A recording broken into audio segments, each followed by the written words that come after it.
Então, pessoal, a gente vai começar a nossa segunda etapa do semestre, né? Então, a gente vai começar a ver um conteúdo novo da nossa disciplina de física. E esse conteúdo da nossa aula de hoje, na verdade, eu vou começar a explicar para vocês como que vai ser a nossa dinâmica, né? Eu vou trazer essas videoaulas com o slide, vou explicar a parte teórica. E os exercícios eu vou resolver igual eu fiz nas aulas de revisão e explicação de exercícios da primeira etapa, que é resolvendo, né, e explicando os exercícios. Então aqui a gente vai ver só a parte teórica da disciplina e depois a gente vai resolver exercício daquela outra forma, porque acho que fica mais fácil dessa forma aqui para a gente entender o conteúdo e na hora de colocar a mão na massa eu vou resolvendo, né, junto com o vídeo com vocês, né, eu vou gravar os vídeos de resolução de exercício e vou postar lá separadamente. E como que eu vou fazer? Eu vou disponibilizar esse material para vocês assistirem durante a nossa aula, né, do dia, e vou ficar online pelo WhatsApp, pelo Moodle, e também vou criar uma sala de bate-papo para quem tiver interesse, né, entrar por meio do link, e aí a gente vai conversando para tirar dúvidas, tá certo? Então, a nossa aula hoje, do dia 14, ela vai falar sobre gravidade, queda livre e lançamento vertical. Então, para a gente começar, para a gente começar a falar de gravidade, né, eu trouxe um exemplo aqui.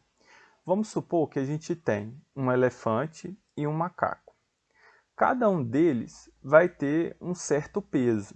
O que é peso, pessoal? Peso é a força com que a Terra está puxando para baixo devido à gravidade. Então, olha só. Aqui a gente tem o conceito de que a gente tem que entender a diferença do que é massa e do que é peso. Peso representa uma força. A massa é quando a gente determina literalmente o quanto de massa que aquele, por exemplo, nesse caso, que o objeto vai ter. Então, olha só, a gente já tem uma percepção aqui que a massa do elefante é maior do que a massa do macaco, tá certo? E, consequentemente, né, o peso do elefante ele também vai ser maior que o peso do macaco. Então, olha só, se a gente empurrar o elefante e o macaco no mesmo instante, eles vão cair juntos e vão chegar ao chão ao mesmo tempo. Isso, pessoal, sem considerar a resistência do ar, tá certo? Então, todos os objetos, quando a gente solta eles de determinada altura, eles vão cair ao chão com a mesma velocidade e no mesmo instante, né, sem considerar a resistência do ar. Então, isso ocorre porque a gente tem a força da gravidade. E o que é importante a gente entender? Mas por que que um elefante que tem uma massa muito maior, ele vai cair, vai chegar ao chão ao mesmo tempo que o macaco que tem uma massa muito menor? Isso justifica porque o elefante, por ele ter mais massa, consequentemente ele vai ter mais resistência. Embora o elefante seja puxado com mais força pela terra, né, com a força da gravidade, ele vai ter mais massa e por isso ele vai apresentar uma maior resistência.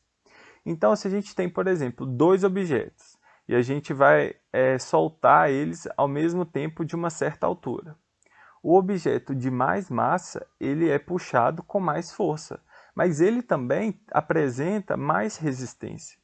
Pois vocês concordam comigo que para a gente deslocar ou mexer algo com mais massa é mais difícil?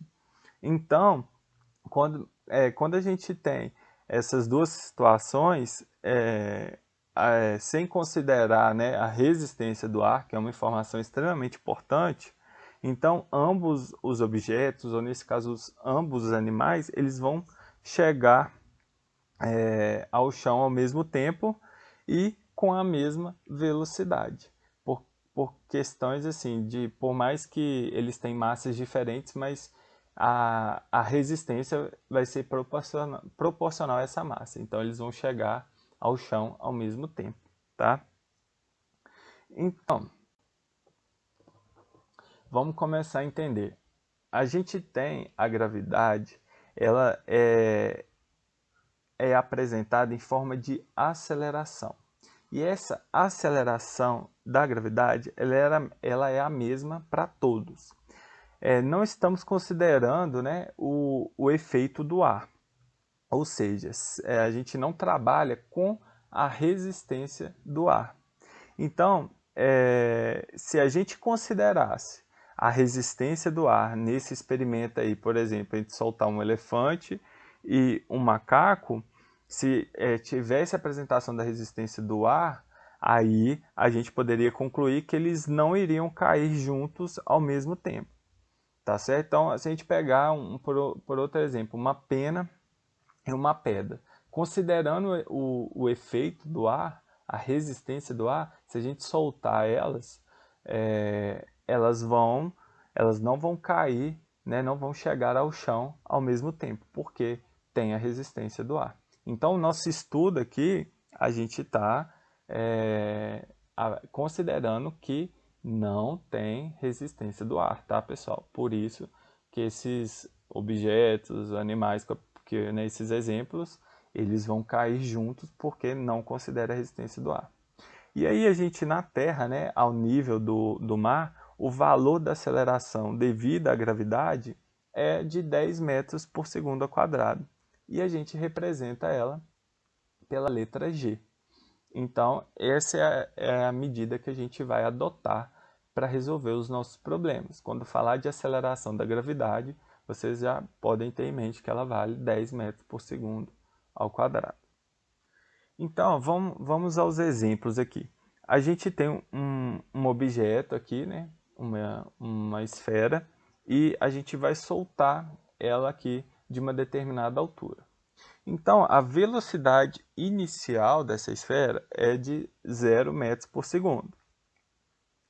Mas ela tem uma aceleração devido à gravidade. Olha só, a gente tem, né, a gravidade aqui da Terra de 10 metros por segundo ao quadrado.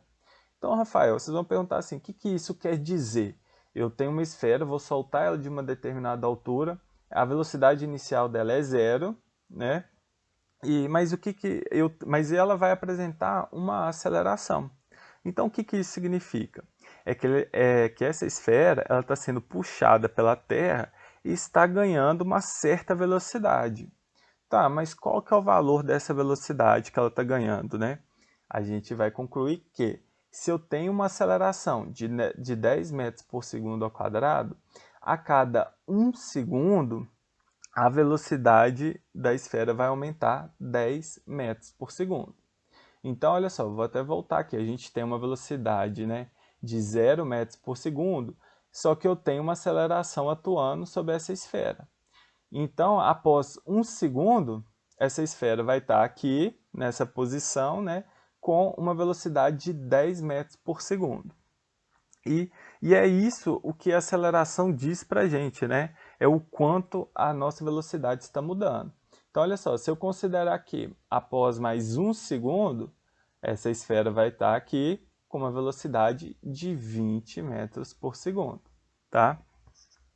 Então, a gente fechou esse exemplo. Agora, vamos considerar que a nossa esfera está aqui, ó. Está aqui embaixo na Terra, né? Ela tem uma aceleração atuando sobre ela. Só que aí se eu jogo, né, essa esfera para cima com uma velocidade de 30 metros por segundo, a gente vai perceber que existe a aceleração da gravidade atuando sobre essa esfera sempre para baixo. Nesse caso, a gravidade, né, ela está atrapalhando essa velocidade da esfera. Então, olha só, eu vou jogar a esfera para cima, como a minha aceleração aqui, né, é 10 metros por segundo ao quadrado, quer dizer que após 1 segundo, ela vai, neste caso, reduzir a minha velocidade em 10 metros por segundo ao quadrado, né? Porque nesse caso a gravidade ela está atrapalhando a velocidade de 10 em 10 metros por segundo a cada segundo. Ou seja, o que isso quer dizer? Que o objeto ele vai subir cada vez mais devagar. Então olha só, após um segundo aqui, a esfera vai subir, porém quando ela estiver nessa posição, ela vai ter 10 metros por segundo. Tá certo? Então, mais uma vez, um segundo. Quando ela chegar lá no início, né? Lá no final do movimento dela, a velocidade dela vai ser 0 metros por segundo, tá? Então, que a gente conclui, né? Que quando essa esfera, quando você lança ela daqui de baixo, né, da Terra até joga ela para cima, lá em cima a velocidade dela vai ser 0 metros por segundo.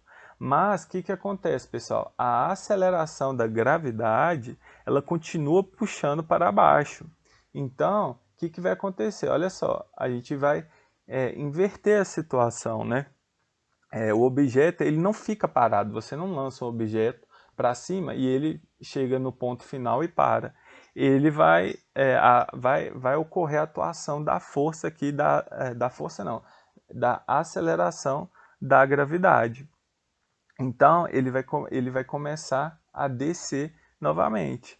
Então, aqui ó, ele começa a partir do zero, após um segundo ele vai para 10, a velocidade dele aumenta para 10 metros por segundo.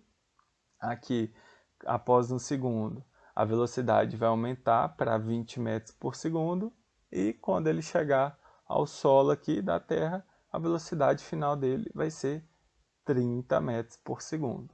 Então a gente tem que entender, né, que o valor da aceleração ele me diz o quanto a minha velocidade muda por segundo, tá certo? Aqui eu deixei só as duas situações, né, para a gente entender que, igual eu expliquei para vocês, né, ela parte de 30 metros por segundo, quando ela chega no ponto máximo lá, ela fica com zero, e depois aqui, quando ela fica com zero, ela, como tem a atuação da aceleração da gravidade aqui, essa esfera ela vai descer e retomar aqui com uma velocidade, no caso aqui, final de 30 metros por segundo, tá? Agora, pessoal, a gente vai começar a entender o que é queda livre, né? A definição de queda livre é quando dois corpos são abandonados simultaneamente da mesma altura, sem o efeito da resistência do ar, e eles vão chegar ao solo no mesmo instante, né? Então, nessas condições, a massa desse objeto ela não vai importar. E aqui, o movimento ele vai ocorrer na vertical e a trajetória vai ser retilínea. Como o movimento apresenta aceleração constante, ele é caracterizado como um movimento uniformemente variado. Por isso, o que acontece? A gente já estudou, né, o MUV. Como a queda livre, né, caracteriza uma aceleração constante, né, e nesse caso a gente tem que o movimento ele ocorre na vertical e a trajetória é retilínea, e com aceleração constante, ele caracteriza um caso do MUV. Então, a gente pode utilizar as mesmas equações que a gente aprendeu do MUV, tá certo? E aqui a gente vê que qual que fica mais fácil, né, pessoal? Nesse caso, porque a nossa aceleração, ela sempre vai ser 10 metros por segundo quadrado, né? Que a aceleração aqui vai ser a aceleração da gravidade. Então, por isso que a gente vai substituir, né? Aqui a gente tem que pensar um pouquinho, porque a nossa aceleração, aquele valor de A da nossa forma, ele vai ser substituído por G, porque a gente vai estar trabalhando com a aceleração constante, mas da gravidade, tá certo? Então, a gente acabou de ver então, que toda vez que a gente estuda queda livre, né, a gente tem a característica do movimento uniformemente variado. No caso, a gente está estudando um movimento que ocorre na vertical, com a trajetória retilínea, e que apresenta uma aceleração constante, né? A gente viu que essa aceleração, ela diz o quanto a velocidade muda, tá certo? Então, que é importante agora? A gente tem que pensar que o nosso A das nossas fórmulas vão ser substituídos por G, né? E a gente tem que verificar o sentido da trajetória, pois o sentido da trajetória é que irá definir o sinal da aceleração da gravidade. Então, vamos estudar isso aqui agora, isso é extremamente importante, pessoal. Olha só. A gente tem esse primeiro caso aqui, que a gente define o sentido da trajetória de baixo para cima, né? Então, nesse caso aqui, a gente tem uma esfera que ela está vindo para baixo. Então, a aceleração da gravidade ela é negativa, pois a orientação dessa esfera aqui ela é contrária à orientação adotada para a trajetória. Porque eu falei, ó, o sentido a orientação da minha trajetória é de baixo para cima, igual essa seta aqui. Só que a minha esfera ela está com uma orientação contrária ao que eu adotei para a minha trajetória. Então, o valor aqui da aceleração, da gravidade, vai ser negativo. Então, a gente tem que ficar atento nisso. E como que vão ser as fórmulas, né? A gente tem aqui a velocidade em função do tempo, a fórmula da posição em função do tempo, e também a gente tem a equação de Torricelli, que considera a velocidade e a gente não precisa do tempo, né, para obter essa velocidade, é sem considerar o tempo. Então, tá vendo que nessa situação em que a orientação é contrária à adotada para a trajetória, a minha aceleração ficou negativa, tá? E aí a gente tem o caso também em que a orientação coincide com o sentido da trajetória, né? Então aqui a gente definiu o sentido da trajetória de cima para baixo, né? Então a gente tem uma esfera aqui, a aceleração da gravidade ela vai ser positiva, porque a orientação dessa esfera ela coincide com a orientação adotada para a trajetória, tá vendo? Tá tudo indo de cima para baixo. Então a aceleração da gravidade aqui ela vai ser positiva, tá certo? E aí a gente tem as mesmas fórmulas, né, da velocidade em função do tempo, da posição em função do tempo e a equação de Torricelli, em que a gente não precisa do tempo, né, digamos assim. Só que onde tem o A eu substituo por G, só que positivo, porque nesse caso a minha orientação coincide com o sentido da trajetória. Então é muito importante nos exercícios vocês ficarem atentos e definir certinho, né, interpretar corretamente o sentido da trajetória para resolver o exercício, tá certo? Bem, pessoal, e para fechar, a gente vai falar aqui sobre o lançamento vertical, né? Um corpo lançado verticalmente para cima, supondo a resistência do ar desprezível, ele descreve, né, um movimento uniformemente variado. Então, ao longo desse percurso, a velocidade escalar vai apresentar diferentes comportamentos. Então, olha só, durante a subida, se a gente considerar a subida dessa esfera aqui, a velocidade ela vai diminuir 10 metros por segundo a cada 1 segundo, porque a gente considerou, né, que a aceleração da gravidade é 10 metros por segundo ao quadrado. Então, se eu estou jogando uma esfera daqui para cima, na subida, a velocidade ela vai diminuir. A gente viu, né, isso no exemplo que eu passei no início. E quando no ponto mais alto da trajetória, né, a velocidade ela vai ser nula. Na descida, o que vai acontecer com essa velocidade? Ela vai aumentar 10 metros por segundo a cada segundo até chegar ao solo. Bem, e aí vocês podem me perguntar, e a aceleração, Rafael? Como que vai ser a questão da aceleração da gravidade? Bem, a aceleração, né, vai ser da gravidade e ela pode ser positiva ou negativa de acordo com o sentido da trajetória adotada, que é o que a gente acabou de ver. É importante, né, eu determinar qual que é o meu sentido da trajetória. É para cima? É para baixo? Então, o valor da minha aceleração ele vai ser positivo ou negativo de acordo com o sentido da trajetória. E vocês podem perguntar, no final do movimento, no ponto mais alto aqui da trajetória, eu falei que a velocidade ela é nula, né? Mas e a aceleração? Ela vai ser nula em algum momento desse movimento?